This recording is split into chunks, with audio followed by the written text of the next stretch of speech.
7, 6, 5, 4, 3, 2, 1. You'll never have the sacred stone. Oh, this you crazy mother. The Savachi syndrome, I'm telling you, I'm like, well, holy shit, that was crazy. Wait for it. Thick and slick.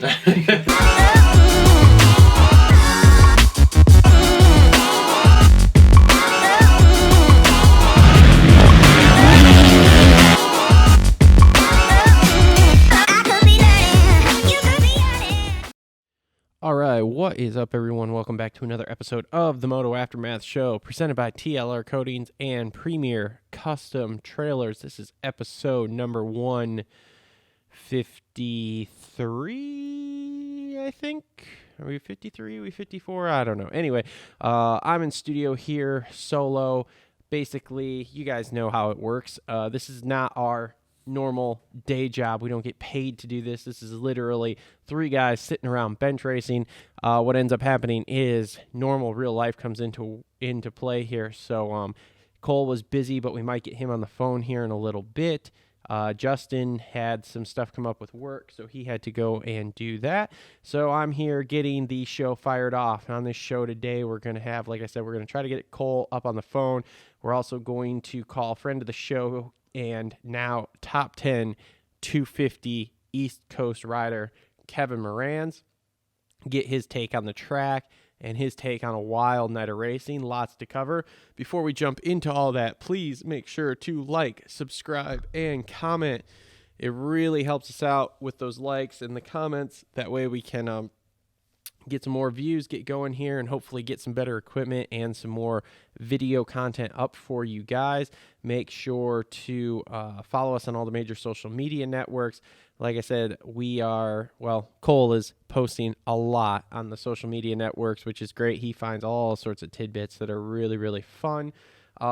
Make sure to check out our sponsors. Our sponsor's been with us from the beginning: TLR Coatings, Custom Powder Coating, Cerakoting, as well as Vapor Blasting. Look them up, tlrcoatings.com. They are located in Michigan. They can help you out. They do shipping nationwide, so they will get you all set up and going. I know there's a lot of you out there restoring bikes, and, well, they're really good at restoring the finishes on those bike parts.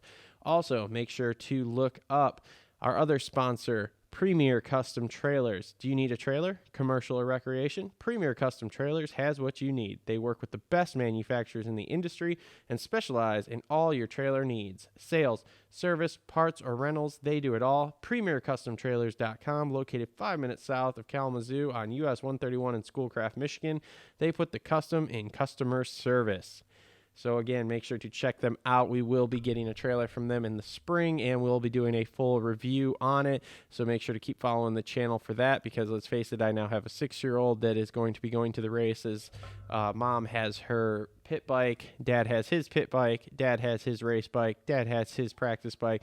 We basically have more bikes than we can keep in the shop at this point. So we need the trailer not only to store bikes, but to go to the track, because let's face it, loading up all those different bikes in the morning into the back of a truck is not the most fun thing in the world. So anyway, we are here wrapping up Houston 3. We've now finished our, as everyone keeps calling it, residency in Houston. So we are moving on to Indy. So we're going to talk what we saw at the Houston 3 round, where we think we're going to go forward here as we move into Indy. Now, what I'm going to do here basically is I'm going to kind of run through an overview and some of my thoughts for the evening here before we get people on the phone, just so that way I make sure we cover everything. So let's start with a very, very interesting 450 night, and probably the talk of the night here. Dean Wilson holding up Ken Roczen, not allowing him to get by as he was being lapped, and for all intents and purposes causing Kenny to lose the race, give it up to Cooper Webb. Now, this kind of works into the saga here of Kenny versus Cooper. Cooper has pretty much had Kenny's number here for the last few years. We saw it all the way back in Anaheim 2 on that Triple Crown race where Cooper came from behind and passed Kenny in the last whoop section and gave him the old 6-shooter. We saw it last year in, I believe it was Oakland, where Coop passed Kenny in literally the last corner before the finish. And now here we see it again, literally last lap. Now, I'm of the opinion, and there's lots of opinions out there, but this is my show, so I'm going to give you mine. I'm of the opinion that if DEANO gets out of the way, Kenny wins that race easily, hands down. Cooper was close, but Cooper was not close enough. He definitely had the bit in his teeth, and he was on a mission, seeing red, to try to get to Kenny. However, I don't feel like he would have actually got it. Now, what was DEANO doing? I have no idea what DEANO was doing. It's not like DEANO's never been lapped before, and that's not usually a thing you see DEANO do, so I have no idea. There wasn't even anyone around him that he was racing for his own position, because sometimes you run into that issue, and at that point then I can see why you might have an issue letting someone by, because if you let them by, then the other person might get by that you're trying to race. It creates this whole conundrum. However, in this instance, DEANO simply was not getting out of the way. He had plenty of time to get out of the way, plenty of opportunities to get out of the way, and he did not. Now, DEANO did own this. He put out a post on social media basically saying that he fucked up, and he owned it, and I give him a lot of credit for that. I give Kenny a lot of credit. I've seen videos of Kenny shaking Coop's hand. I've seen videos of Kenny kind of just throwing his hands up at DEANO and being like, what the hell were you doing? There's no beef between Kenny and DEANO, so don't try to run that rumor out there, because there isn't any beef between the two of them. They're usually pretty cool. It was just a simple mistake on DEANO's part, which again cost Kenny majorly. Between that and the 4 points he lost last week with the jumping on the red cross flag penalty, you now have Kenny where he should have been probably 7-8 points in the lead. He now does have the red plate. That is the one positive out of this. Kenny does have the red plate. However, he is only going in with a 1 point lead over Barcia and Webb. And man, do we have a series going. Now, I'm of the opinion, like most reporters are, that the cream will rise to the top. And by the time we get to, say, around 8-9 of the series, you will see the top, probably few guys start to distance themselves.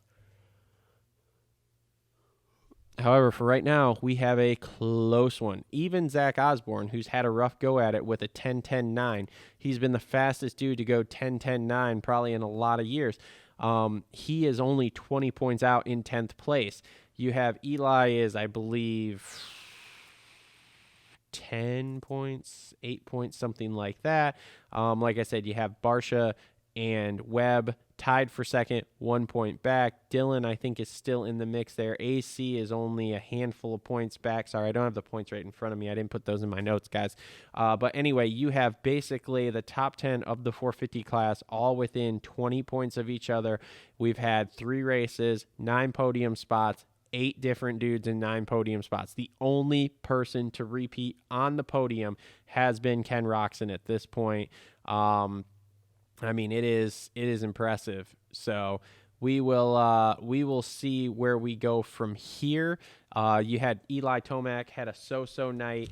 He really didn't do a whole lot. Ended up with 5th. You had Webb get the whole shot. Marv had a very rough night from the heat race going down to then in the main going down.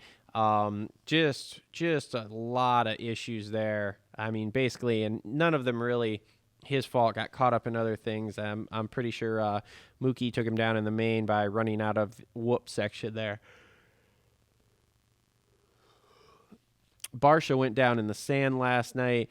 I mean, there was just no one really got away clean last night. There was just lots and lots of issues. Now in the 250 class, the 250 East Coast that we all said was kind of top heavy for basically the top 5-6 has now gotten even more top heavy. You have Austin Forkner ends up somehow wadding himself up in a 3-3-3 section in the second practice. He goes out, broken collarbone, will probably miss last night's race, will probably miss at least the next Saturday, Indy 1, if not Indy 2 and Indy 3, with that broken collarbone. Then you have RJ Hampshire goes out in free practice. I'm not 100% sure what happened with him. He went down, though, wrist injury. He is out for, I have not heard how long, but he is out for quite a while from what I understand. So so 2 of the heavy hitters at the top, especially Forkner, is out. Now, I am usually a Forkner hater. However, This is not something that I thought Forkner was doing anything wrong. This is just we'll call it AC moment, a bad circumstance. I don't know why he crashed there. It was super weird. It was just he kind of clanked the middle three, went to the final three, and just clanked the crap out of that. So I'm not really sure why he ended up going over the bars, but he did. So such is life. Jet had a so-so day. He went down hard in the whoops in practice, basically pancaked his leg between the bike and the whoops, which left him with a so-so night. He did pull out the heat race win. However, he in the main, little bit more of a struggle, didn't get the start he wanted, didn't really come through the pack the way he would probably have liked to. He did get into it with Mosman, actually went really hard into a corner into Mosman. From my understanding, he was warned by the AMA for that, so we'll see how that goes, and if Mosman tries to have a little bit of payback on that for him. And then at the front, you had the two star boys. You had Christian Craig and Colt Nichols, and as much as I hope Jet can pull some stuff around and win this title, because I think it would be awesome, also I am somewhat of a realist. And those two star boys, they have the experience, they have the motorcycles. They are pretty much the cream of the crop for this 250 East class, and I think you're going to see those two really start to separate themselves. They did so last night. I think you're going to really see it start to come into play here as we move further along. So we will have to see how that works out. But as of right now, like I said, I think those are your two that you are going to see really start to spread out here. So that basically sums up somewhat of a wild night of racing there for Houston 3, like I said, ending our residency. So now we will we'll jump in here. We're going to take a quick break. I'm going to try to get Kev on the phone here.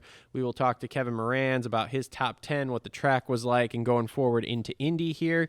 And then we'll see if we can get Cole on a little bit later and get his thoughts on the race. So hold on for just a sec. We're going to take a quick commercial break, and we will be right back. All right, now as promised on the phone here, we now have top 10 guy in the 250 East Supercross class, privateer hero, Kevin Moranz. Kevin, what's going on today, bud?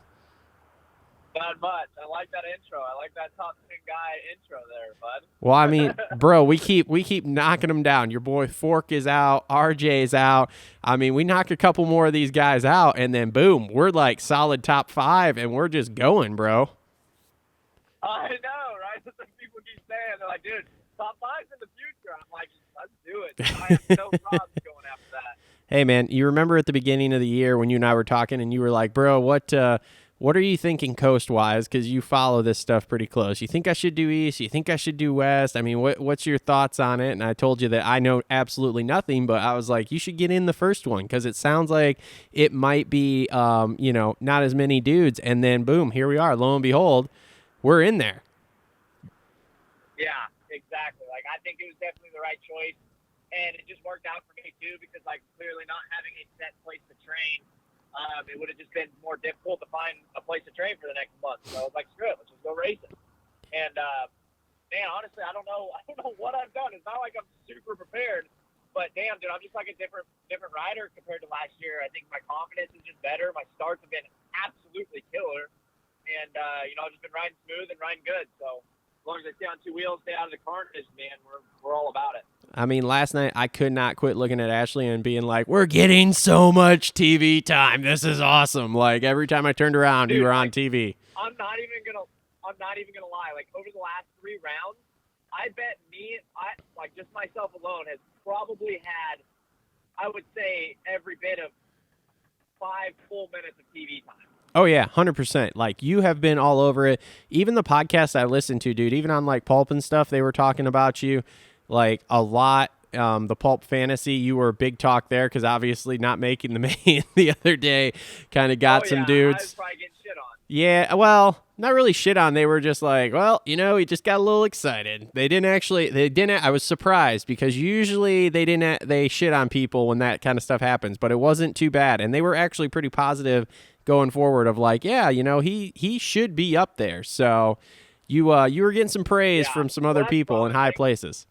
Yeah, because I actually listened to a little bit of the wrap-up show or whatever from round 3, and then like Steve was talking about, he's like, well, I couldn't pick Moranz, and he decided to just screw me last weekend and absolutely kill it this weekend. So thanks, Kevin. So that's what he said. I was like, oh, that's kind of funny. Oh yeah, that's fucking great. So, okay, so you qualified pretty good yesterday. You were what, 11th, I think, overall for qualifying. Is that right? No, I was P15 overall. Oh shit. I think maybe I was like 10th or 11th or not 10th or 11th. I don't know. I was somewhere around that range in the A practice, but the B practice had a couple faster guys just because they had an absolutely perfect smooth track. Okay. And by the time we got out on there, some ruts and whatnot, so it was a little bit more technical. Okay. Was the track still pretty grippy? Because like Craig said, it was still like Velcro out there. So by the end of the night, was it still that way? It was tacky as all get out, if you ask me. I didn't think it was slippery at all. And then, like, I mean, personally, obviously, you know, the field is a touch lighter, but I've never qualified that well, period. Like, for round 1, we qualified 26. Round 2, we qualified 16. Round 3, we qualified 15. So, like, continuous progression is big. Yeah, well, it's definitely coming together. Now, what happened in that heat race? Because we had a really good start, like really good. No, I thought so that it's like this is the whole situation, man. So I thought I was gonna pull the whole shot, to be really honest, and then I got cut off right on the face of that first hump. So I was like, oh shit, okay. So I had to double, and then I was set up on the inside so tight that I couldn't turn and get the 3 out like everybody else. Okay. So I turned, have to double, everybody else 3s. So then a guy gets around me right there, and then I'm set up on the inside in there because I'm not 3-in through the rhythm section. So then I go inside, and I can't get up on top of the tabletop, so I got to roll it.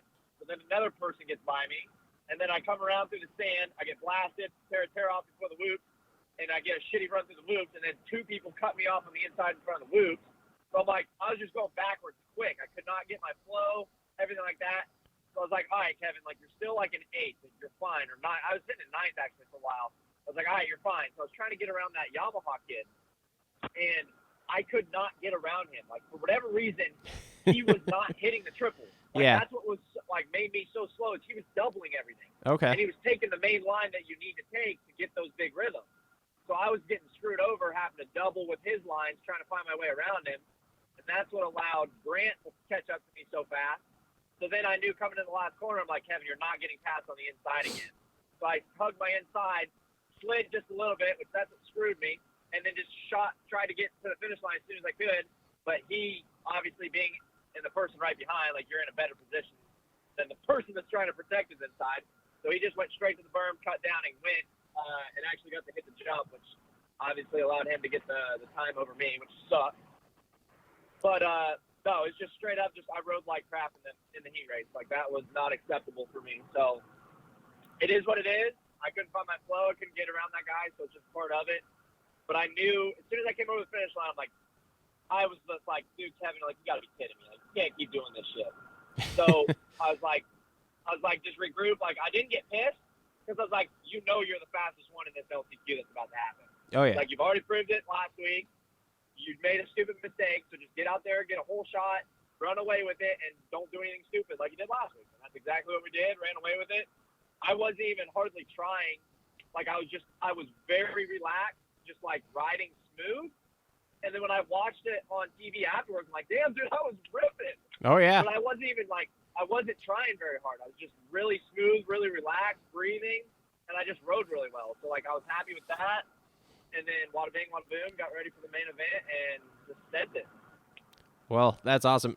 Watching the heat, obviously they weren't really showing you on TV after you kind of fell back a little bit, and I'm just watching you drop, and I'm going, so he either went down, like tipped over or something, or like he got like tight from that start, but now hearing that you got behind whoever it was and they were doubling through everything, that makes a lot more sense because I was like, man, there's only 2 things I could think of, so. Yeah, no. If I was able to get have a little bit of free track, or at least somebody else in front of me that was doing the big rhythms, yeah, like I would have been able to flow way more. But I couldn't flow at all because I was trying to take cut down lines to get around this dude, and then we'd have to double through the rhythm section, and then I'd have to try to take the next inside, and I couldn't get the big big jumps. I was trying to get around him, and then he'd have the main line. So it was like, I just needed – I did not get the pass done quick enough, and that was the biggest thing. So that's on me. Well, that's all right, man. You got her done. In the end, you did that, and then you got into the main, and then the main was just spectacular. I was doing nothing pretty much but watching the leaderboard on the side going, come on, baby. Let's keep her in there. I know, man. And then I hate it because when the race is over, they only show like the first few guys going across, and then they cut to commercial, and I'm like, fuck, where did he finish? Like, what did he do? So then I'm pulling up fantasy website trying to see, and I'm like, yes, we got it because I took you last night, and you scored me max points, so I was pumped on that. So what'd you say? I said I took you last night in fantasy, so you scored me max points, so I was pumped on that. So that was How many points did I score? 52, I think, which is the max amount because I think you had like an 8 or 9 handicap, and you finished 9th, right? That's right. Right? Yeah, 9th. Yeah, so that would have put you like first place overall, basically. Plus, you were since you're not in the top 8 in points, you're not considered an all-star, so you get double points. So yeah, so I'm pretty sure you got me 52 points last night, which was awesome. You're welcome. Yeah. Well, thank you. Yeah. You have to talk to the boys and see if we can get a bonus for the top 10. Okay, I'll tell Justin to pull out some of that Pizza Patrol money. So. Oh man! Yeah, exactly. There you go. Yo, I'll give you a bonus. I found a sick ass go karting place that also has axe throwing in Indy. We'll go there and we'll do some go karting and axe throwing on the company card there. So, alrighty, deal. That'll bonus. So, okay. So I know we kind of talked a little bit last week. Plan for this week here because I know now it's been some days and things change all the time. So. Plan for this week, since we now have a whole week off between races here, before you head to Indy. What's your plan here? Tell the audience. So I don't know how loud it is to be talking right now, but I'm actually driving. So I'm on the road heading to Oklahoma right now. And it's like I'm driving straight to Oklahoma, and I'm gonna head over to Benny's house, and we're gonna watch the Chiefs game tonight. And then I'm riding Monday, Tuesday, hopefully. Obviously, if weather, because I'm driving through rain right now, so hopefully I get up there and it's rideable tomorrow. So we'll get a little bit of riding, a little bit of light day tomorrow, pretty hard day Tuesday, and then I'll head home Tuesday night, back to Kansas, load up, get everything set up and cleaned and ready to go for Indy on Wednesday, and then I'm heading out probably Thursday morning for Indy. What is so when you say light day and hard day? I mean, I have a rough idea, but I obviously have not been in this that long. So what is a light day and a hard day for you? So, like, light day, when I say that, because I was talking to my trainer, actually, I was like, I don't want to just, because I'm going to be driving all day today, and I'm going to be sore as hell in the morning, I bet, from last night. I was like, man, do we stretch and cycle tomorrow, then ride Tuesday? Or what? So that was kind of what we were thinking, but I think that it's going to be best to at least get on the bike both days because I'm only going to have 2 days that are even an option. So if weather's all right, then we'll get out there and we'll just do some laps, do a couple 10-minute motos of just riding, not so much sprints and doing lap times and gnarly stuff like that. Just getting on the bike, getting your blood flowing, getting your cardio on the bike instead of on a bicycle. You know what I mean? Yep. So that's kind of what I mean by a light day is not doing anything super aggressive. And then Tuesday, maybe do a couple 15s because I got to get my ass in shape for those main events. And then head on back home. Okay. Get ready for Indy. Okay.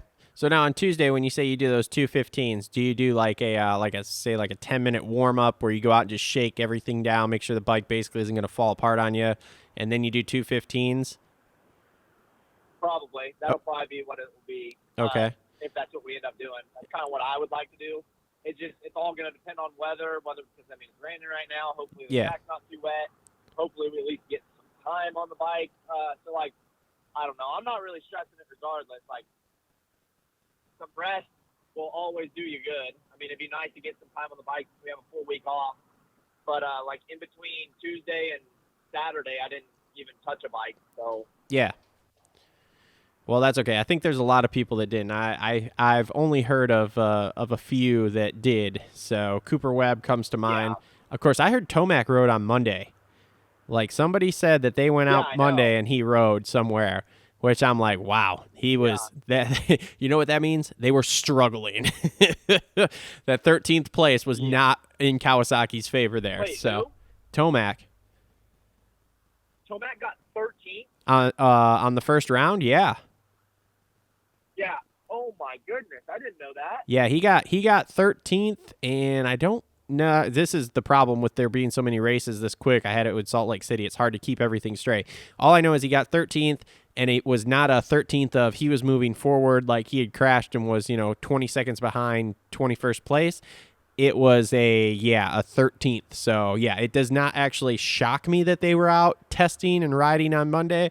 But it definitely shows that there was something bike-wise they thought was wrong. So, yeah. Yo, how wild is it just to see, like, that 450 class, like, you got Ferrandis getting on the podium in round 2, and then it's just you see him getting lapped in round 3. Oh, my God, dude, it is mind-blowing, and it's like we've talked about, or at least we've talked about on the show before, the starts are so dependent nowadays because if you get a good start, I mean, look at Kenny and Coop last night. They get a good start, and they're gapping third place by like 15 seconds. So, I mean, if you want a chance at a win in the 450 class at this point, you better be damn near the top 5 off the start because there is not a lot. Even Tomac, I don't think. Now, granted, we haven't really seen him go beast mode a lot since 2019, but even if he does, I have a hard time believing he's going to come from, say, 12th, 13th, or farther back even to the front. It would be a lot at this point with as many good guys. So, dude, it's wild. We are getting some semblance of normalcy, I feel, in that class, though.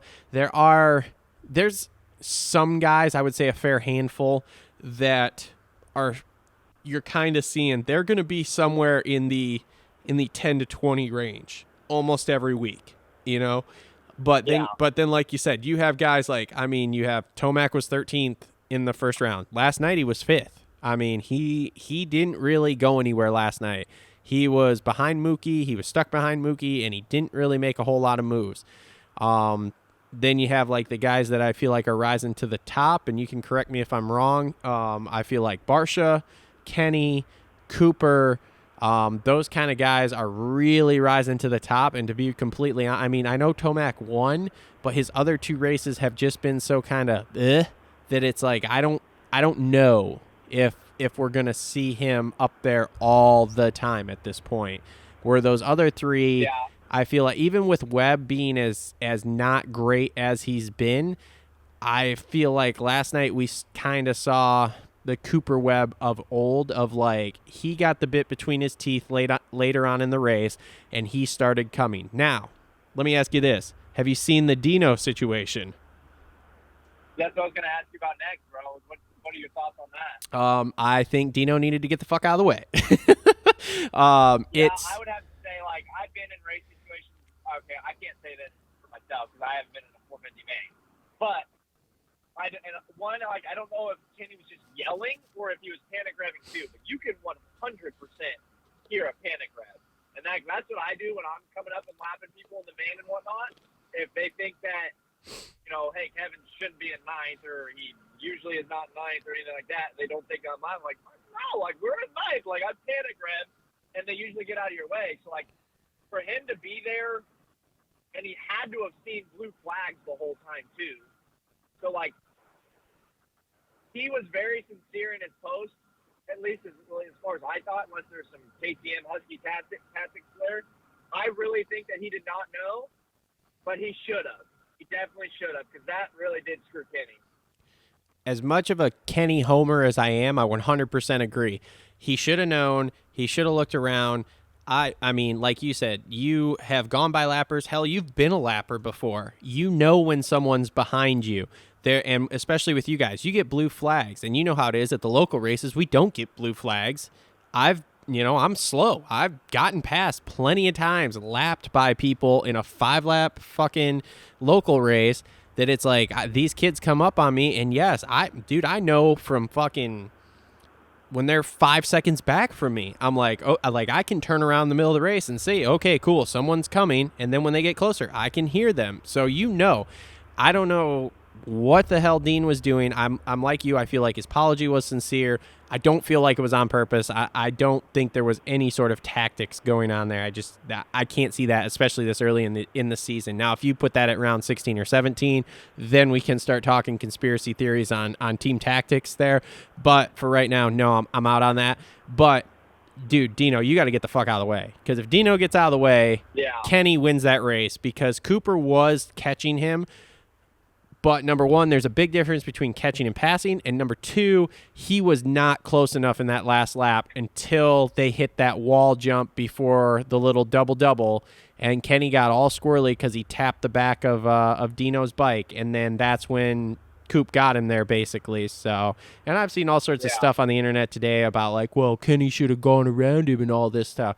Okay, Kenny should have gone around him, yes. But 3/4 of a lap. Same reason why I should have got around that Yamaha kid in the heat race. Like, dude, that track is pretty tough to pass on, because 450 is maybe a little different because you got the power to be able to do those rhythms from the inside. But like on a 250, dude, like you got to rip those corners and keep bounce into that stuff. Yeah. If you're not in the main line, you're probably not going to make it. So it's tough to pass on those tight tracks. Yeah, well, and the other thing is like, dude, like Kenny said he was behind him for like 3/4 of a lap, and it was a long time. And there was plenty of places for DEANO to get out of the way. So if you're Kenny, you're coming up on DEANO. This isn't some Squid Billy. This isn't Politelli or somebody like that. Not that those guys suck. I'm just saying there's a difference between coming up on some full-blown privateer, whatever, and coming up on DEANO. You think that DEANO's A, going to give you the courtesy, and B, be in the moment enough to move out of the way. You just do. Yeah. And then when they don't, then you're like, what the hell is going on? So, I mean, for real. I give Kenny a lot of credit because, as Phil Nicoletti said on the Pulp Wrap-Up show, if I'm Kenny, we'd have been meeting at the truck after that. I don't care how cool we are. You just cost me probably close to $250,000 in bonuses. We're meeting at the truck. Like, I don't know if you've seen the memes, but they put the Bernie Sanders sitting in the chair at the whatever inauguration. Bro, I saw that. With Kenny's head. Kenny's face oh on yeah. Kenny waiting for Dean at the rig, dude. I literally laughed out loud when I saw that. That was hilarious. Oh man, I've been dying. I've seen that one so many times. The other one I've seen, have you seen the one where DEANO's riding towards Kenny, leaving the track? Kenny's got his arms up, and somebody put a Twisted Tea in Kenny's hand. And I'm like, yes, the meme game is on point. Oh my God. Have you seen the Twisted Tea video where the dude gets smacked with it? What? Have you seen the Twisted Tea video where the dude gets smacked with the Twisted Tea? No. Oh my God, dude, you got to look this up, because that's where all these memes are coming from with the Twisted Tea stuff. So there's these two dudes in a convenience store. There's a African-American gentleman and the white guy. I've seen that. Yeah, and then he gets smacked with it. So that's why they put the Twisted Tea in his hand, and I'm like, yes, that's awesome. That would have been at the truck with the Twisted Tea, just like, bro, bam. That's funny. Oh, so that was awesome. Okay, so what else can we touch on from last night? What else tripped your trigger? Because I covered, like I said, a bunch of my thoughts on this kind of stuff. So we're here to get your thoughts, the pro rider. Did you happen to see my story that I know I had like a million stories from yesterday, but did you watch any of them? I don't think so. I kind of like skip through them to see some of the stuff sometimes, but to be real honest, no, I didn't. Yeah, when you have a million stories at once, like I don't blame people. I just have them too. But in those stories, did you see being the aftermath of that's plugged for the show too, but the aftermath of Jet and I coming together in that main event? No, where did you guys come together? I didn't see that at all. Tell more. This is when he was lapping me. And this is towards the end of the main, so you know your boy's like tight and struggling at that point. I got squirrely on the on-off, and I went down in between the tabletops, and he was going on, right? Okay. Well, I got squirrely and turned my front end, so then I came up the second tabletop, like the face of the second tabletop, and pointed left a little bit. Well, Jet was right next to me apparently, and he jumped from table to table. His wheel came onto my bar and it broke my lever off. Oh, Jesus Christ. So if you see that, like, my lever is sheared off, that was Jet and I came together because I got sketchy. Wow. Did he say anything to you, or it was Yeah. just what? What'd he say? No, I just put on my story like, after you wrote that one out, bud, my man. Well, Jet had a rough night anyway, man. I think he was struggling. I think that leg was a lot more sore than he was letting on because he pancaked himself in the whoops. Did you see his crash in that qualifying session? Hello? Yeah. Did you see that crash? Jet? Yeah. Yeah. Oh, yeah. I saw the replay of it and everything. Yeah, that was gnarly. That bike just body slammed that leg into that whoop. So I was actually surprised. Have you heard anything from your boy Woodcock there? Let's not talk about that. I think he's actually kind of seriously hurt. So I mean, I'm hoping he's all good. Yeah, I thought he was too. I mean, that was a pretty serious question. Like I know you know him, and like it wasn't like trying to be facetious or anything. I just was wondering if anybody had heard anything, because when the way he went down there, and then when they took him off, I went, yeah, that might be like a tib fib, because that looked bad. Well, no. So like, first off, like I was kind of boys with him until last weekend, obviously, because like we raced with each other over in Germany and stuff. So, yeah. Like, after that whole situation, yeah, I definitely have different thoughts about him now. But I'm not one to hold grudges or anything like that. It's just, if that's the way he's going to race me, then okay. But because I was on the line when I saw him go down, and I was like, oh boy, he's getting sketchy. And I saw him like hit ejecto-cedo and just jumping off the bike. I was like, holy hell.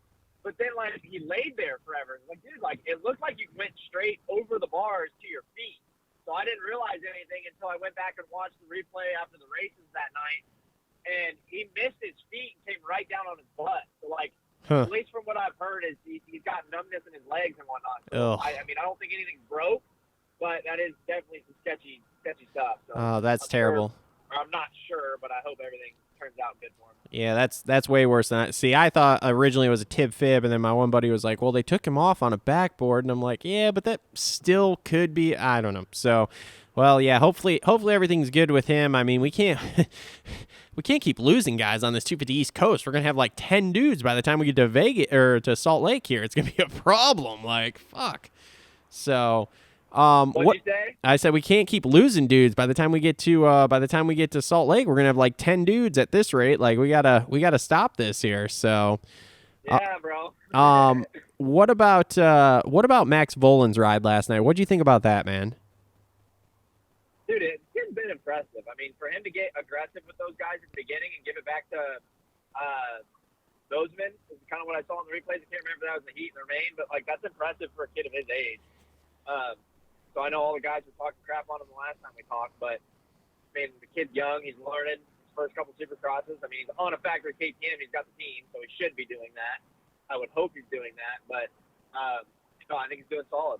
Yeah, I mean, last night was once again very, very impressive for me. I mean, he got a start. He was leading, like you said. He got aggressive.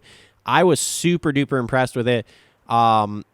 And I won't lie, man, like we shit on him hard at the beginning of the year, but I mean, when you go to, what was it called? Minios, and you get like 9th or 10th in the fucking A class in the Supercross racing down there. And then they're like, oh yeah, by the way, in like 2 months, you're going to be racing pro Supercross. You just go, what the hell are you even doing? You know?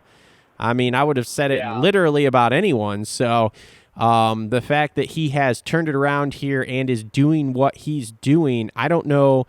I've heard speculation of like, well, when they went down there, the idea was we just need to get our points so that we can get our license so that we can go racing. And I was like, okay, well, I guess that would make sense because you don't want to get hurt. Let's face it, you're the only Red Bull KTM 250 rider for this year. So if you get hurt at an amateur race trying to get your points, I mean, that doesn't make a lot of sense with everything we're doing. So, I'm very impressive, and he continues every single week to impress me. And I honestly, if his trajectory continues the way it is, I would not be surprised to see him land on the box at some point. Yeah. So, Okay, so that track last night, they changed it up majorly, obviously, from the first 2 rounds there. They completely changed the layout. We had a right-hand first turn. We had a big sand section. Thoughts on that? The whoop section was super long. Was it big? Was it a smaller whoop section? I mean, what were your thoughts on all that stuff? Whoop section was definitely longer. It was definitely more difficult than the last 2 sets, I would have to say. They got really chewed out. They didn't really fix them, which was kind of surprising. Like, they kind of just left them all night. They fixed them right before the heat started, and they didn't touch them until the night was over, pretty much. So they broke down really quite a bit. They just got mainly like that one long rut through them with a lot of like cups on the top of them. So it made it really difficult to stay in that line, because if your rear end or even front end bounce one way or the other, you have a very, designated place where your wheels need to go to keep going straight, or else you like land in the V, if that makes sense, like the V's of that line. Yep. So it makes you go all sorts of squirrely if you don't get it good. So it definitely made them tricky.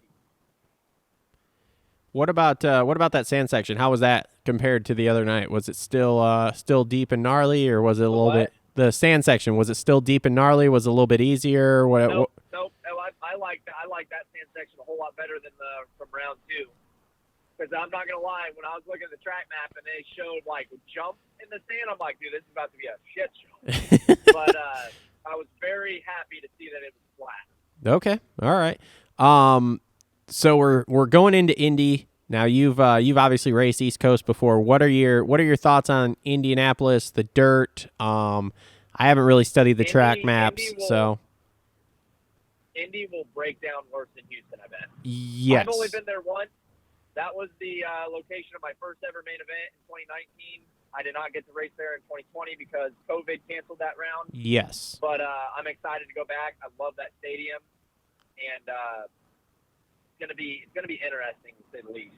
I believe that 2019 main event that you made there is the reason that we are sponsoring you, because wasn't that the year you were on that Cowie? That's the year that you were on that Cowie, right? Yeah, I was on the old Barney machine. Yes. I like to call it. But no, that was the custom power sports Cowie. He likes to be flashy. Yes. I mean, the way he said it, and I completely agree, is he's like, either people are going to love it and they're going to talk about it, or they're going to hate it and they're going to talk about it. But regardless, they're going to talk about it. And like, all right, I like it. And that is the reason we are sponsoring you, because my chick thought that was awesome. Yeah. And then when it popped up last year, yep. So that was a thing. Who I was with. Yep. So okay, cool. Anything else you want to talk about here on the show before I let you go, or I'm kind of at the end here. My thoughts for the day here with as far as that stuff goes, unless you saw anything in like the 450 main or something that you were thinking about. Oh, I guess what about your boy Forkner there, man? About my what? What about your boy Forkner there? Ate it and that sucks for him, dude. I mean, I am as you have come to realize, I'm not the biggest Forkner fan, mostly because of the stupidity I feel of throwing things away. But watching that crash a couple of times, I'm like, I don't even know, like, did he have a bike problem? Because he came up really short on that last 3 in that section. So I talked to his dad a little bit, and he said that he was that was his first time tripling to the inside. Oh. So this is what I think. I think he planned on coming up a touch short, because you kind of got to, or you have to inside. I want to come up just a touch short, that way you don't over jump it or land really perfect and have too much momentum. But he was also jumping a little bit left, so he went diagonally a little bit. Uh-huh. He planned on coming up short, but then he was also adding in the factor of going a little bit sideways, so he came up shorter than he expected. And then, yeah, the way he rolled, like, I watched the video, and I watched the video, and I was like, oh, man, when I saw him go down, and then he rolled, and then the way he ran straight off the track, I knew exactly what was going through his head to an extent. Like, I could be completely wrong, but, like, I know he was like, oh, shit. He's like, no. He's like, all right, let's get back on the bike. Like, and he turned around. He's like, oh, something feels weird. He's like, all right, we got to try to move that shoulder. As soon as he moved that shoulder, I saw him shake his head, and he knew it right there. And it had to be in a heartbreaking moment. Oh yeah, you could. I mean, I'm with it. You could watch it, and as soon as he moved that shoulder, he was just like, "Fuck, this isn't good. This isn't good at all." So, yeah, I feel bad for him. As much as I throw heat his way, or smoke, or whatever the kids are calling it nowadays. I do feel bad for him. I do feel like this was somewhat of a major year for him. Of like, you need to kind of get this done, and here we are again with he's hurt and gonna miss probably at least the first 2, if not all 3 Indy rounds. Because I know they can. Yeah. It depends how it's broken, but I know they can plate it back together and be back in a couple weeks. Because Hurlings has done that, but I don't know. I guess we'll just wait and see.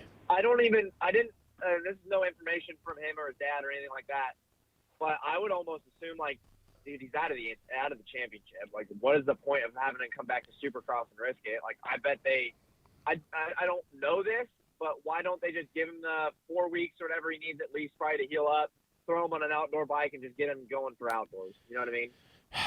I mean, you would think that because Shimoda's holding it down pretty good in the East. So I don't know. It'll be interesting to see what they do. Smart money would say, yeah, just do that. Just miss the 4 weeks. Because basically, if he's out beyond the Indianapolis rounds, okay, then you're missing Orlando, which is round 7 already of the title chase. So then you're coming back for what? The last 2? That seems kind of pointless. Like, just go, get ready for outdoors, be healthy, and just rip outdoors since you missed outdoors last year because you got hurt. So I don't know. I mean, on the positive note for him, he's now not going to point out, so he has another year. But I mean, in my mind, and I know you're going to walk around this carefully because you're kind of boys with him. In my mind, he is getting to a make or break situation as far as racing goes, because it's like, dude, you have to finish a series, man.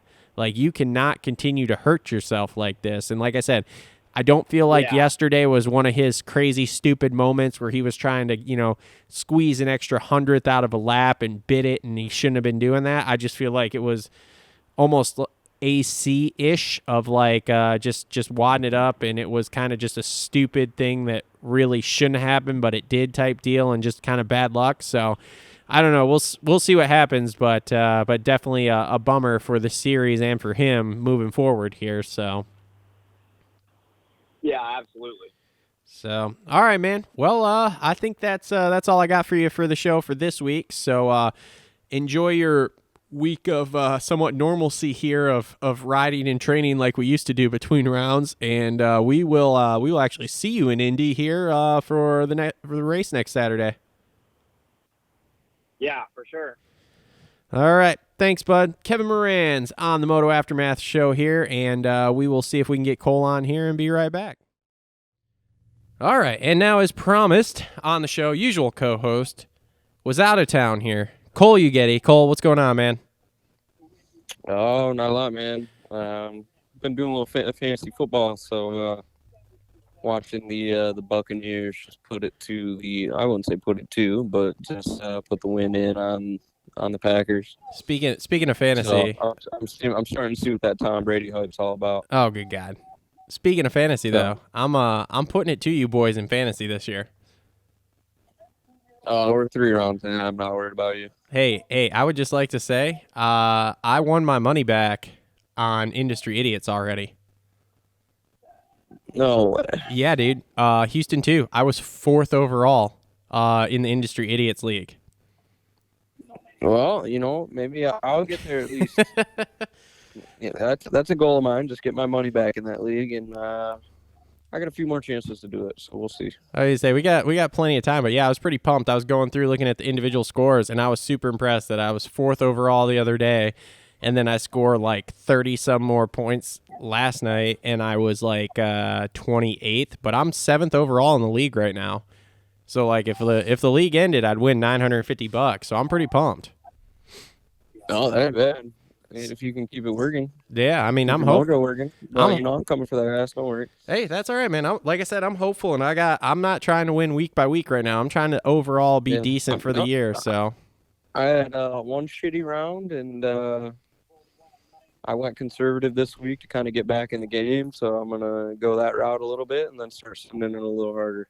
I think I'm within So 20 points of Jason Thomas right now, so I'm pretty pumped. I'm getting there. We're slowly but surely getting there, and I'm like I said, I'm crushing you and Justin right now. So, but that's fine. That's fine. I know you're good for one off the wall, ballsy.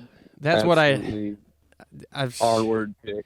dude. I've been talking to Matt Mitchell, who was in the top 100 last year in our league, and yeah, I told him last night. I was like, dude, I know I got one coming 1 week where I just get completely boned. I thought it was gonna be last night, but I mean, I got lucky. But that's fantasy talk for the fantasy show, so we'll save that for like Thursday this week. Yeah. Let's talk some moto here. I did an what do they call it? A monologue to start with, where I kind of overviewed most of the major points from last night. I've talked to Kevin about his night and kind of overviewed some of the major points, got his perspective on it.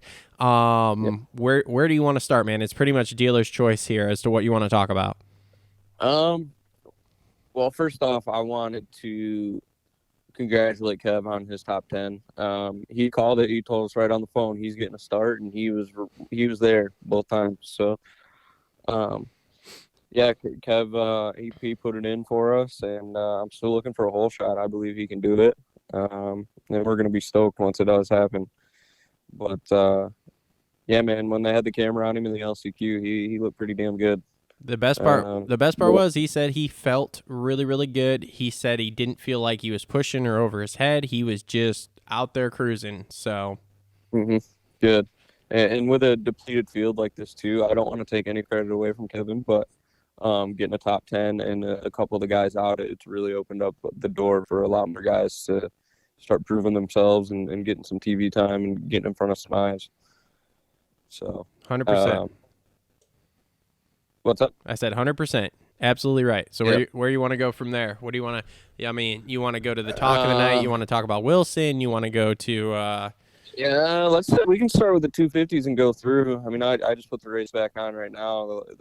Just watch the LCQs and yeah. Well, what did Kev say about the Harlan deal in the last corner? Did he just expect him to go a little wider, or wishes he would have approached that differently? Or? So that was his heat race. So his heat race, he said, what ended up happening was he got that decent start, but then because he went inside, he couldn't do the rhythm. So a couple guys zapped him, and then a couple more zapped him in that first lap because he was having to go a little bit different line than what he was used to, and he was having to do inside, so he couldn't do some of the jumps. And then what ended up happening was he got behind, he said somebody on a Yamaha, which I assume it must have been Slusher, I think, because he's the only privateer on a Yamaha, right? I think.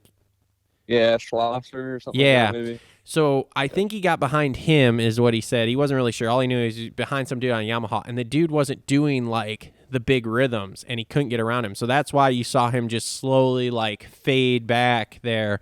And then so as he said, he couldn't get the flow going the whole heat race there, and that ended up costing him there, obviously, in the end. And he said when he went off the track, he was mad, but he wasn't like. He was upset to the point of like, yeah, I didn't make it, but he wasn't like pissed, like, fuck, this sucks, whatever. He was just like, dude, I know I have the speed. I should have been in there. I'm the fastest dude in the LCQ, so okay, let's channel this energy and let's go get it. And sure shit, I mean, obviously he did, so. Yeah, no, what sucks for me on the fantasy realm is you went without him last week and picked him this week. You got a couple 52s, you bastard. Oh, yeah, buddy. Oh, yeah. We had a good night. But yeah, definitely. I'm looking for some 52s next week, so I'm coming for that ass, like I said. Don't worry. But now to get into the 250 stuff, obviously, right off the bat, the fireworks we were all expecting took each other out. Took themselves out, honestly. Collarbone, I think it is. Do you got the TV going in the background or something? Because I can hear it. Yeah, dude, I got the race on. You hear Lee Diffie? No, I can just hear voices. Yeah, turn down or mute or something. Because I can clearly hear that in my headphones. I'll mute old Lee Diffie. I'm studying right now. All right. Yeah, so Fork goes down. He collarbone there. And Is that confirmed? Collarbone? Oh yeah, 100%. It's collarbone. I think Pro Circuit confirmed it before the race even started last night, if I remember correctly. Yeah, so Are it's they plating him up and getting him back out there, or is Hep Suzuki going to sign him for next year? so here's the thing. Even if they plate him, I think he's still got to be out 2 weeks. Well, if you put him 2 weeks from now, that's like Indy 3. Yeah, I mean, he's done. I mean, he yeah. kissed his title goodbye. At that point, then what are you gonna do? You're gonna come back. You're gonna run Orlando 1. You're gonna run what is it? Utah and whatever the fuck is before Utah, because they only have 2 more after this. Right. After they would get through Orlando. So we don't really know. Kev was like, it's stupid for them to bring him back, to race two, 3 Supercrosses. Because like I said, I think with the plating, I think it's a minimal 2 weeks. I mean, it's not 4 to 6, like, if you just let it grow back. But I don't know. So that was just, and let me tell you this, because I know Justin's probably sitting over here. Oh, Travis just hates on Forkner. Okay, watching that, I didn't even think like, oh man, this fucking idiot just went for something he shouldn't have. All it was and this part of this is according to Kevin talking to his dad, is that Forkner was trying to jump to the inside, which he hadn't done. He knew he was going to come up slightly short, and he ended up coming way short because he didn't take into a fact that he was jumping not only sideways but to the inside type deal. And so I think it's just honestly one of those like AC moments of like, man, he wrecked himself in there, but it was just bad luck, It was. And I mean, that kind of leads me to the next thing is, are people going to start writing him off, or is he still going to be getting signed because we know what he's capable of? Does he need a different program around him, maybe to put himself in line and maybe back it down a little bit? Or because obviously there's something there that isn't clicking or isn't working, and there might need to be some changes made in his program. So does he, is this the last year with Pro Circuit? Maybe. I don't know when his contract's up, to be really honest with you. I have no idea. I know that now he's not going to point out, so he can race 250 again next year, Supercross. So he might be back with Pro Circuit if he's A, still got a contract, or B, is they re-sign him. But yeah, I don't know, man. I mean, does it just turn into like a Trey Kennard thing? Like, just can never get going, like fast as fuck, but can never get going.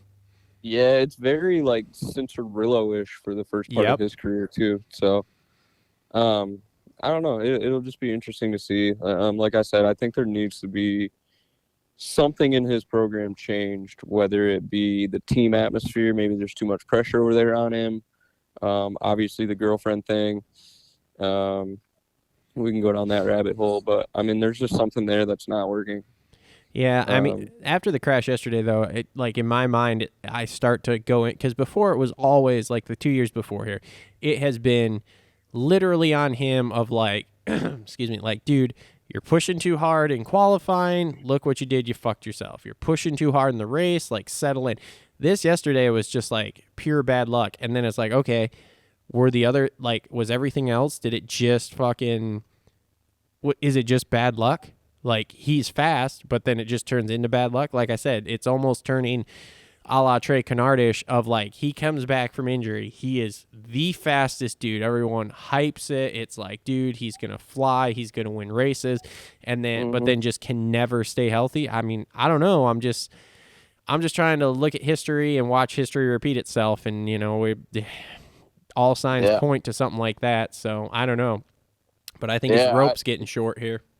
Yeah, definitely an interesting storyline, because we know how Moto is. Like, they'll just grab the next guy coming up the pipe. So, and I guess to branch off Forkner, another guy is Hampshire. What was the deal there? He crashed in. He crashed in free practice and broke his wrist, I think, is what I'm hearing.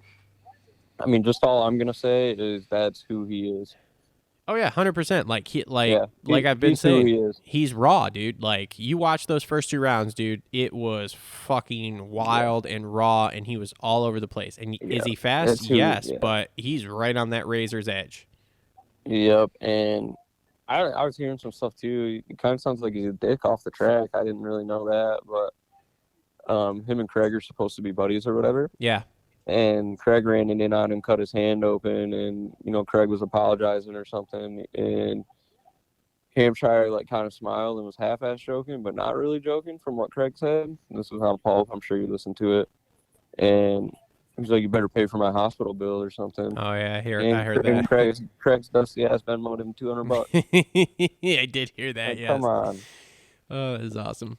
Whatever, but that's just who he is, and it looks like it's going to be a blue bike with a number 1 plate unless the young Australian puts it together. Yeah, I think that leg last night was a lot sorer than what he let on. I mean, dude, that fucking bike slammed him into that whoop. So yeah. So I don't know. I think Jet is gonna win some more races. I think as we go along here, it would not still surprise gonna be me. Mistakes just like that. Yep, and that's what's gonna take him out. Yeah. So yeah, I mean, I'm definitely leaning more towards at this point. You're looking at Nichols or Craig. And to be really honest with you, if you start putting Nichols in spots like last night where it's like he sits behind Craig and then gets around him and then beats him, Craig's confidence, I think, will sway, and then you'll see Nichols start to run away with this. So, yeah, and man, it's still just a huge toss-up because now you have Craig, a guy that has historically let things get to him and let him tuck the front wheel and, just had weird stuff happen. And then you got Nichols, who's just been under the injury bug forever. Yeah. Every time he gets some momentum going. So who knows? Maybe those guys crash out and something weird happens and Jet still is able to pull it off, because even if he wads it up early in the moto with the talent that's out there now, he should be able to get back to third all day.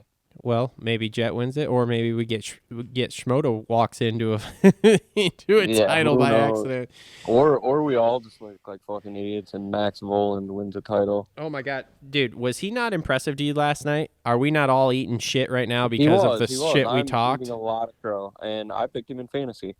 Oh, did you really? I didn't do that.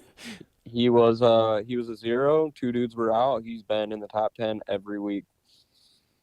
So I figured that was a safe bet, and it played off. Maybe not royally, but I got the points I needed. I mean, dude, he basically catfished us all from going to Mini-O's, getting 8th or 9th in the A class there at the Supercross, to now he's getting 7th, 8th, 9th at a pro Supercross. Yeah. It's like, yeah, okay, we got catfish. Sorry. Yeah, we shit all over his chest, and he about won a heat. So yeah. Well, and I like the fact he threw it back in there on what was it, Mosman? After Mosman went by him, like you watched that happen down the whoops too. Like Mosman went in, took him high, and then you watch Voland start to follow him through, and then boom, just start beelining, going, nope, I'm gonna just go right to the end of the corner there. Yeah, Mosman's another guy that's kind of underwhelming for me, but I mean, there's not really much to talk about with him other than he's just underwhelming. Yeah, Jet got warned after blasting him last night, so. Did he? Yeah, I gotta watch the interview. I guess the interview was pretty spicy. Yeah. No, Jet got a warning from the AMA for that, so that's it's an AMA thing. Never change AMA. I like it. Australian. Yeah, I like the interview too. He was just like, "Yeah, Mosman was close to me. I don't know why that happened." I don't know why this slow fuck was by me. I like it. But no, as far as the 250 class goes, it's Is it sad to think that Shimoda might be the most consistent 250 East rider of the year here? Yeah, that's crazy. Or 14th they lapped twice or something ridiculous. Yeah, that's it's just mind blowing to me the skill gap in the sport of motocross, supercross. It's just it's hard to wrap your head around. In the West or East or however, just the other coast this year is going to be so much deeper. Mm-hmm. I mean, you have all your second tier privateer satellite team guys, I guess you could call it. You got Jace Owen, Joey Crown, Garrett Marchbanks, the star guys. You got God, who else you got? Any Phoenix boys? Kyle Peters, he's a top 10 guy all day. Yep. So it's gonna be deep. I'm excited. I'm already. I mean, does this sound shitty to say, but I'm ready for the next coast. Yeah, kind of, because with it getting depleted, it's kind of like the top's real heavy, and then it kind of just fades off. So, Yeah. did you hear about the But games? good thing we got a 450 class, right? Oh yeah, did you hear about before we transfer to that though? Did you hear about the games the Star Boys were playing where they signed Thrasher up for this week? What? Yeah. What's up with that? So what I heard through the grapevine is they did that in case they needed to put someone else on the track to put between a blue bike and a different bike because of points. Jesus. They So- think he's good enough to do that, huh? Well, basically they think if it starts to get tight here, from what I understand, they won't actually say that. People talk to them and they didn't give that answer. But the behind the scenes movement is yes, well, if for some reason we get to say, I don't know, Indy 3 or something, and Jets rattled off a couple, and then you've got, Craig, Nichols, and Jet all within a few points here, that they're going to throw one of these rookies, a.k.a. Thrasher, on that coast for the last Indy and Orlando and then the last two to basically get in the way. Interesting. Man, you can say it's dirty, you can say whatever, but it's honestly smart. They're taking the rules that they're given and they're playing the game. Yep. So more power to them, man. Yeah. I like it. Yep. Okay. So 450s. You want to talk about the big story? Hang on. I'm watching I just watched the start. Was that Kev from the outside? Oh yeah. Yeah, dude. That bike, he is good. He's got his starts down. That Tom's Out motor, bro. It's in there. Yeah. No, that was impressive from the outside right there. Yep. But yeah, let's go 450 class, man. All right. What you got there? You got a couple points you want? I mean, you want to start with the big story? You want to start with Wilson? What was your thoughts on Wilson? Was he in the way? Man, Was he not in the way? Should Kenny have gone around him? I gotta watch it back a little bit, but man, he's done some real bonehead stuff like that before. Like when his one of his first races ever, he was gonna win Freestone, Mm-hmm. and he let his teammate by, thinking everything was all good, and he lost the overall. Like just dumb shit. So I don't think his awareness on the track is really that great. I don't know why. I mean, he said he didn't see them coming, but I mean, if you look at the footage, Ferrandis is way far back, not even close to him. Uh-huh. And Justin Brayton, the next guy up, isn't even close to him. And you got a guy screaming and yelling at you behind you, and you're not going to look back and see what the fuck's going on. Yeah. So, I don't know, man. It's a shitty situation. Poor Dean he's already one of those mental guys, let some stuff get to him, doesn't want to be on social media sometimes, and he's just going to be hammered all this week. Oh, yeah. Well, there's a lot of guys I've seen that are like, well, Kenny should have gone around him. Like, if you're going through lappers, and I'm like, bro, he spent almost a lap. You know where he was at? Like, it was so one line. Yeah, and it's like he spent almost a lap trying to get Dean out of the way, and Dean Wilson is not some, as I told Kev, he's not some fucking privateer that just made his first main and is like, oh shit, like I gotta just keep head down and ride forward as hard as I can to try to make as much money as I can. Like, he should be fucking aware. You should have fucking moved. And you're coming back down the start straight. Yeah. And there's one main line on the inside, and you decide to funnel into that instead of on the outside. And then in the next corner, Bogle's sitting on the outside waiting because he knows what's going on. Yeah, exactly. So, it's just a super shitty deal. And like Ken said in his post today, those points are going to matter. Mm-hmm. With this tight of a season, I mean, he already got boned on the penalized thing. He just got boned on this. I don't know what else can happen to the poor guy. I mean, he's pretty much taken every L there is to take in this sport. I mean, dude, here's the thing, though. God, Webb's got his fucking number for some reason. Webb is Kenny's kryptonite, dude. Like, he is. I mean, dude, this is 3 years in a row now. We have watched a race come down to quite literally almost the last corner where fucking Webb gets Kenny. And I'm just, and like, dude, I don't know how Kenny went into that last corner and didn't just go straight for the exit to blast Webb. because that's what I would have done. Like, I got boned hard by that lapper, dude. I would have been going straight to the exit of that corner, especially with Webb. I mean, there's no love lost there. They have respect for each other. You can tell they do. I don't know if you've seen the video, but Ken did walk over and shake Coop's hand and then be like, what he said though. I couldn't hear the audio, but it sounded like congrats on the 3/4 of a lap win or something. yeah, I don't know. Something about 3/4 of a lap. Yeah, but so it's like he has enough respect for him to be like, yeah, you know, he's a competitor, he's a racer, and he can beat me. But at the same time, dude, I'm not coming from me. I'm not taking that L to that guy again. I'm blasting him, and either you're going or we're both going. And I mean, I know that you've had your run-ins with Webb before, and that fucked your arm up that one time. Whatever, doesn't matter. I'd have head on that motherfucker coming out of that corner. Like, I'd be like, well, you're going to stop and I'm going to go win, or we're going to both go down. Take your pick. Are you talking in the very last corner? Oh, yeah, 100%. I don't think he was close enough. It was close. He might have I missed. don't think it was close enough. Doesn't matter. I'd have gone for it. I would have fucking hammered home, ran a fucking arc through that sand and parked it right in the middle of the fucking straightaway where he was going. Yeah, tried to at least. Yep, and be like, well, you can hit me and we can both go down, or you can let me win. Take your pick, because you, sir, did not really earn that. So, because if Dean moves out of the way, Kenny wins that race. Like, hands down, there isn't anyone's going to win that argument. All day, and it just looked like he was gelling. Like, this track was a little more of, what we're going to see this season, and just little things that he was doing that I had noticed, which I'm going to take some clips and put them on the Instagram this week. Mm-hmm. There are a few things I saw. I'm just going to cut them and explain why I think they're cool. Cool. But he come over the finish line. One thing I remember specifically, come over the finish line, there's that little hip jump, and then the whoops.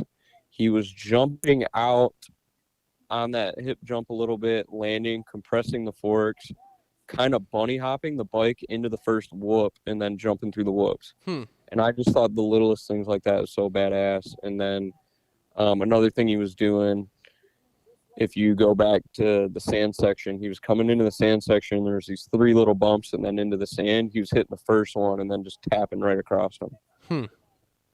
Just unloading the bike. So I'm gonna clip those clips and put them on the Instagram because I think that shit's kind of cool. Sweet. Yeah, maybe a little weekly thing to do, but just little stuff like that. To me, he's feeling really comfortable on that bike, which we all kind of wondered about, and I think all those questions have been answered. Yeah. So speaking of comfortability, did you hear that Tomac and them rode Monday? Really? Yeah. So that 13th place, I'm not sure that was a Eli Mental thing. That and did you watch the Dirt Shark video for Houston too? Oh man, so he was trying to talk to Eli before the race, and Eli was not really. He didn't want to talk. So he's kind of in his head then, huh? Oh yeah, he was super upset by that 13th. And like I said, when I heard the other day on Pulp that they went and rode somewhere Monday, I was like, oh wow, okay. All the Cowie boys did, so AC included. I don't know if AC did, but I know they said Tomac was out there riding somewhere, and I'm like, oh, that means something's definitely wrong with that bike. Which again, we went 13-1, which was kind of a gift. 5. Yeah, 5 last night, which again, he didn't really. That was pretty much where he started, basically. He didn't really move. Right, and Barsha goes down and then passes him back and pulls away again. Yeah. And you got a number 1 plate on your bike, bud. Mm-hmm. So. Do you feel like we're kind of starting to get to the point where I know it's super early and we've had a bunch of different people, but do you feel like we're kind of seeing who the cream is going to be here somewhat? Like Kenny, Barsha, I guess maybe the cream's kind of rising. Yes, kind of I guess maybe Webb. Even though you look at Webb's finishes and compared to Tomac's, it's kind of like, oh, you toss him up type deal, because it's like with Webb, I feel like last night we saw a Cooper Webb of old. Like he put the bit in his teeth, especially the second half of that fucking main, and started going a la Cooper Webb style. Just picking people off and going and cutting time. Where like with Tomac, even though he won the other night, like. It was kind of a gift. Yeah, and he didn't seem like super pumped about it on the podium. No, like he was like, "Oh yeah, I won." Yeah, well, I mean, he even said he was like, thing. "Dude, the pace those kids had was intense." So, Yeah. so it's like, I don't know. I feel like we're getting a few guys that are the cream of the crop here, and then we kind of have. What about your boy, dude? What's going on with him? Oh man, well let's put it this Is way. he the cream or what? He is the fastest 10-10-9 finisher we've had in fucking, I don't know, however many years. Oh, here we go. Because he's fucking flying, and we just have zero fucking luck. I don't know what happened last night. Last night might have just been a night that didn't gel with us, but the 2 nights before the 2 races before, we were plenty fast, and we just got dicked basically. So yeah, I don't know, man. As of right now, no. He's your other boy. As of right now, no. We are not part of the cream of the crop. Who's the other boy? AC. Okay. I want Justin to know that. I wish he was on the call. Yeah, well, I'm sure he'll You're listen. a little more laid back without Justin on the phone. I mean, dude, he triggers I think me sometimes. you like to rile the big bear up. Oh, I do like to get him riled up, dude. When we're in studio, there's nothing better for me than when his face starts to get red and he starts to get so frustrated that he spits everywhere. Oh, man, it's great. Yeah, when he starts spitting. When his face starts to get red, I'm like, oh, just keep pushing that button. Just keep pushing that button. Zacho, AC, Zacho. Lauren's brother. Yep. Yeah, and then another guy I was going to talk about was a really quiet ride for your other boy you claim. AC? In third. Just there by himself. Maybe the little surgery at the beginning of the year is kind of a blessing. Maybe. Although he did tuck the front end when he was in a good position. But, really, really quiet and consistent third there.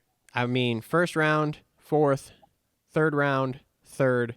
We had a little hiccup in the sand, which, again, I don't really call that like an AC thing because that sand section at Houston 2 ate everyone. So, yeah, I would say that he's right on the brim. Like, he's part of the cream that's come to the top and might be falling off type deal, you know? But it's like he's right there, and he could very easily stay there. No. He's got the speed to stay right there. But we got to go a few more rounds. I think once we get through Indy, then we'll know with him whether he's in there. But like I said, for right now, the major cream that's rising to the top, at least in my opinion, would be like Webb, Barsha, Kenny. For right now. And Webb's, I mean, he mentioned on the podium, it sounds like he's struggling with bike stuff. I don't know why, since that bike's the same and he was dialed on it, why it's different now, but whatever. They put that new shock on there. Yeah, but they went back to the spring one and he still sucked. Well, yeah, but I'm just saying they put that new shock on, which means they went in different directions with things, and then they went back to the old shock. Stuff and I was gonna say all it takes is like changing triple clamps, changing a clicker here or there on the forks, and then all of a sudden you go back to the old shock and you've changed now to that, and you didn't change something back, and then it fucks you. So I don't know. We'll see. Yeah, and I don't know anything else. I guess I won't be surprised if anything else happens. No, I mean my big thing. The Yamaha guys are all over. I was gonna say the craziest thing to me is the most consistent guy has been Mookie. He's been in fifth and sixth every round. Bro, how about Mookie running out of whoops in the whoop section? Yeah. He was going he had another 5-6 whoops in him before he was running out of gear there, and then just blast Marv. Poor Marv. Marv had a rough night last night. Marv had a real shitty night. It would have been really interesting to see where he was at because obviously in the heat race he had speed. He was so far back and still qualified. Yeah. That was impressive. Yeah, that was a bad night for Marv. I don't know. Do you feel like he's part of that cream that's rising to the top, or do you feel like he's in that second tier group? I think he's right on the edge. He's kind of sitting there with the AC. Okay. Right on the edge there. So okay. It'll be really interesting to see. You know, as far as the rest of the pack goes, I guess we just sit back and watch. I think a lot of it is start dependent, and I kind of discussed this with Kevin too, because it was he. Oh God, excuse me, I'm burping here. Like he made the point of like you look at Ferrandis. Ferrandis got second Tuesday. Last night he got lapped twice. Like, what changed in 4 fucking days? I don't know. So and Wilson chased him down and passed him. So I literally think that like we're gonna have a top tier, which is going to be a few guys. We're going to have a second tier, which is going to be like 5 or 6 guys that's going to round out the top 10. And those guys are all going to be kind of in that consistent. And I think any of the guys in the top 10 with the right start on the right night can get on the box, basically. Yeah. And then I think we're going to have the other 10 to 12 dudes. I'm going to say 10 because the last two have been pretty much, we'll call them privateers or privateer teams, a.k.a. A-Ray, 7 Deuce Deuce. Last night we had Politelli and who the fuck else was in there? Garner? Chisholm, Carlin Gardner, dude. Yeah, Gardner. Told you. So I think we're going to have, like I said, that first group and second group that is going to make up the top 10. And then I think you're going to have 10 dudes that are all, they could either get 10th place or they could get 20th place. It's going to depend on the start and the night, basically, for them. Yeah. And then, like I said, you're going to have a couple dudes at the back that are going to be the privateer guys, like I said, the A-Rays and everything like that. So I think that's what we're kind of seeing form here. Because, I mean, you have a lot of guys. You have basically like Chiz, you have DEANO, you have, we'll call it Frenchie, even though I know he got second the other night, but still you have Frenchie. I mean, all of them, I feel like they're in that 10 to 20th range there because their nights could either go super fucking good. I mean, don't get me wrong. Any of those dudes, Tickle's prime too. If they're feeling it and they get a start on a track where you can't really pass, I mean, I could easily see any of them getting a top 5. Easy. Right. No problem. But then a majority of nights, they're not going to get a really great start, and they're going to be stuck in the back fucking around for 14th place type deal, you know? So, I don't know. Yeah, it's just, love the 450 racing this year. It's been badass. Yeah, it definitely is good. One more thing, I guess. Yeah. We're starting to see some sparks out of Plessinger, aren't we?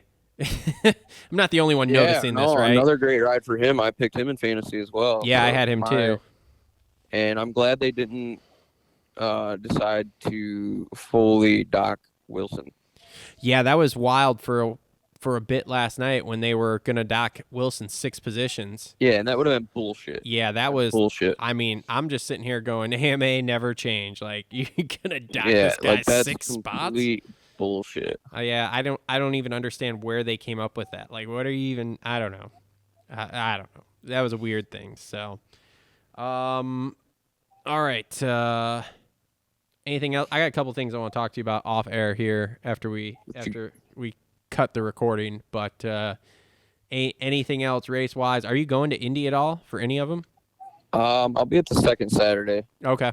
Work hooked it up with some sweet tickets. Cool. Like some sweet tickets, like in a suite. I'll be sweet lifing. Sick. I've been in one of those there. They're fucking awesome. Are they? I've never been in one. I've never got to watch a race from one. So I'm man, excited. Dude, they're fucking cool. I went with Glenn once and his kids one of the years here. They had them through some dealership. I don't remember who it was. And yeah, dude, it's fucking cool. I even looked into how much it would cost to get it, which down there I probably wouldn't, because the last thing I knew, a suite down there before you bought food or anything was $2,000-some $100, I want to say. And what's the cap on people? I don't remember if it was 30 people maybe for a cap. Yeah, and I don't remember. Normal times you could probably get quite a few people to throw in on it. Yeah, and then but I was like, well, that's awesome. But the thing is that I kind of like I like the Lucas Oil Stadium, and I don't have a problem sitting in the normal seats there. Now I have also looked into if we ever go back to normal and we go back to Detroit. Detroit was only like $1,500 or $1,700 before food for like 15 or 20 people. So it really wasn't terrible over there. And I was like, well, that would be fucking cool. You just get a suite over there, because that stadium I don't like as much as I do Lucas Oil. So I would be more inclined to do something down there, but we'll see if we ever get to come back racing here, at any point. So something to keep in mind. So, all right, cool, man. So nothing else. I guess we probably won't see you until then. Till that Saturday, we'll have to try to hook up and hopefully. Try to figure something out, watch some practice. But no, I guess picks for Indy 1. Hey, dude, we don't get to watch practice together. From what I understand, you have to go sit in your pod, which really fucks me on getting footage and pictures. So that's kind of a pain in my ass, but whatever. So picks for Indy 1. Okay. Oh boy. So 250s. I think, man, I'm going to go with Nichols. I think he's going to keep it rolling here. I think he's I think he's, to use Langston's term, got the bit between his teeth, and he's going to start going. He seems to me to have a little bit of this focus going on that I don't think we've seen out of other people, and I don't think he has as many mental issues as like Craig. So I see it him. looked to me like he had more fitness too. Yeah, so I see him doing that, and then as far as the 450s go, I guess. Just throw a name in a hat and pull it out. Yeah, I guess I'm going to go with Kenny because I think Kenny's going to be pissed again. But then again, Yep. Kenny was pissed this week, and I thought he was going to win, but circumstances didn't go. So, yeah, so I'm going to go with Kenny and Nichols, I guess, for this this coming weekend. So, how about you? Who you got? I'll match that. Bet. Okay. All I'll right. match it. Kenny's gonna be fired up. All right, cool, man. Well, let me round this off here since you're the last guest on the show here, and then I'll cut the recording and we can talk a little bit off air here about some stuff. So, all right. So this has been another episode of the Moto Aftermath Show presented by TLR Coatings and Premier Custom Trailers. Again, make sure to check them out. Links in the description down below. Make sure to follow us on all the major social media networks. Like Cole said here, he is going to go on and snap some video clips to break down some of the things that he saw riders like Ken Roxon doing in that main that we didn't see anyone else doing. Make sure if you don't want to watch on YouTube, we also have we also have SoundCloud and Apple Podcasts. And yes, I'm working on Spotify. I started looking into that the other day, so we'll see if we can get on there very soon. Links in the description for all sorts of stuff, including merchandise, Patreon, whole 9 yards to help follow us out. Make sure to go follow our sponsored rider, Kevin Moranz, kevinmoranz.com. And then we will be back with a fantasy show here on probably Friday morning, maybe Thursday, depends when the handicaps come out. So go follow that. And if not, we will be back with a whole mess of shows because we have another 3-race stint here in Indy coming up next week, which means I'm going to be doing nothing but pretty much editing shows for weeks on end here. So thanks for tuning in. We will see everyone on the next show. Later.